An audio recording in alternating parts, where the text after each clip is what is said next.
Luc, chapitre 15. Tous les collecteurs d'impôts et les pécheurs s'approchaient de Jésus pour l'écouter.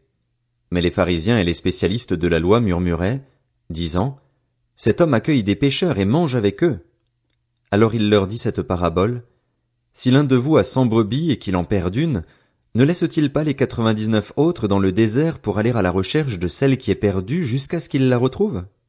Lorsqu'il l'a retrouvée, il la met avec joie sur ses épaules et, de retour à la maison, il appelle ses amis et ses voisins et leur dit, « Réjouissez-vous avec moi, car j'ai retrouvé ma brebis qui était perdue. » De même, je vous le dis, il y aura plus de joie dans le ciel pour un seul pécheur qui se repent que pour 99 justes qui n'ont pas besoin de changer d'attitude. Ou bien, si une femme a 10 pièces d'argent et qu'elle en perd une, ne va-t-elle pas allumer une lampe, balayer la maison et chercher avec soin jusqu'à ce qu'elle la retrouve? Lorsqu'elle l'a retrouvée, elle appelle ses amis et ses voisines et dit, « Réjouissez-vous avec moi, car j'ai retrouvé la pièce que j'avais perdue. » De même, je vous le dis, il y a de la joie parmi les anges de Dieu pour un seul pécheur qui se repent. Il dit encore, un homme avait 2 fils. Le plus jeune dit à son père, « Mon père, donne-moi la part de l'héritage qui doit me revenir. » Le père leur partagea alors ses biens. Peu de jours après, le plus jeune fils ramassa tout et partit pour un pays éloigné, où il gaspilla sa fortune en vivant dans la débauche.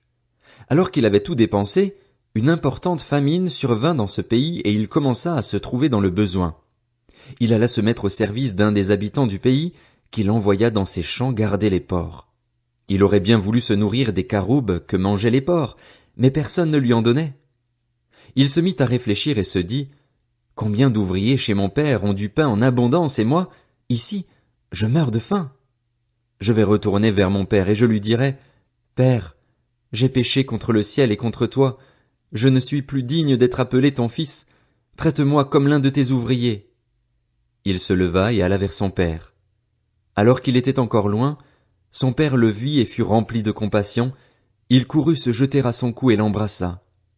Le fils lui dit, « Père, j'ai péché contre le ciel et contre toi, je ne suis plus digne d'être appelé ton fils. » Mais le père dit à ses serviteurs, « Apportez vite le plus beau vêtement et mettez-le lui. Passez-lui un anneau au doigt et mettez-lui des sandales aux pieds. Amenez le veau qu'on a engraissé et tuez-le. Mangeons et réjouissons-nous, car mon fils que voici était mort et il est revenu à la vie, il était perdu et il est retrouvé. » Et ils commencèrent à faire la fête. Or le fils aîné était dans les champs. Lorsqu'il revint et approcha de la maison, il entendit la musique et les danses. Il appela un des serviteurs et lui demanda ce qui se passait.